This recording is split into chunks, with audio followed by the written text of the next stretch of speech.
வைத்திருந்தார்கள். ஆமென். என்னுடைய பிள்ளைகளே, உங்க ஐக்கியம் யாரோட இருக்கிறது? நான் இன்றைக்கு ரொம்ப தெளிவா உங்களுக்கு சொல்றேன். உங்க ஐக்கியம் எவ்வளவு நேரம் கர்த்தரோட இருக்கிறது? ஏதோ காலையில 1 மணி நேரம் பிரேயர் போயாச்சு, அப்பா 23 நேரம் உலகத்தோட இருக்கிறீங்க என்றால் தேவனுடைய ஆசீர்வாதத்தை நீங்க பெற்றுக்கொள்ள முடியாது. நீங்கள் எப்பவும் அந்த ஐக்கியத்தை நீங்க விடவே கூடாது. என்னை அல்லாமல் உங்களால் ஒன்றும் செய்யக்கூடாது என்று கர்த்தர் சொல்லுகிறார். நீங்கள் யாரா வேணா இருந்துட்டு போங்க, ஆனா இந்த ஐக்கியத்தை மட்டும் நீங்க என்ன பண்ணக்கூடாது, விடக்கூடாது. பிதாவோடும் குமாரனோடும் நீங்கள் இருக்க வேண்டும். அப்போ இவருக்கு செவி கொடுங்கள் என்று சொன்ன கர்த்தர் இயேசு கிறிஸ்துவுக்கு எந்தெந்த மனிதெல்லாம் செவி கொடுக்கிறானோ, இயேசுனுடைய வார்த்தைகளை யாரெல்லாம் கேட்கிறாங்களோ, இயேசுனுடைய போதனை யாரெல்லாம் விரும்புறாங்களோ, இயேசு நடக்கிற மாதிரி நானும் நடப்பேன் விரும்புறாங்களோ, அவங்க வியாபாரத்திலே சரி வேலையிலே சரி ஒரு நாளும் தோய்ந்து போவதில்லை. கைதட்டி கர்த்தரை மகிமைப்படுத்துங்க. அல்லேலூயா.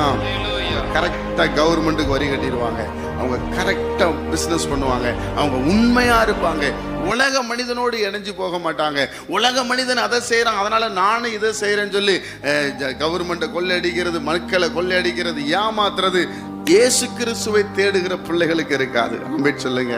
அல்லேலூயா.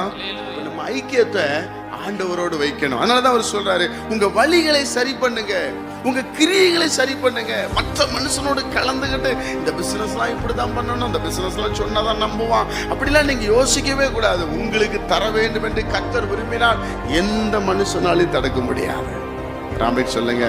வேதம் சொல்லுகிறது, ஒருவரும் பூட்டக்கூடாதபடி ஒருவரும் திறக்க கூடாதபடி. அவ்வளவுதான்.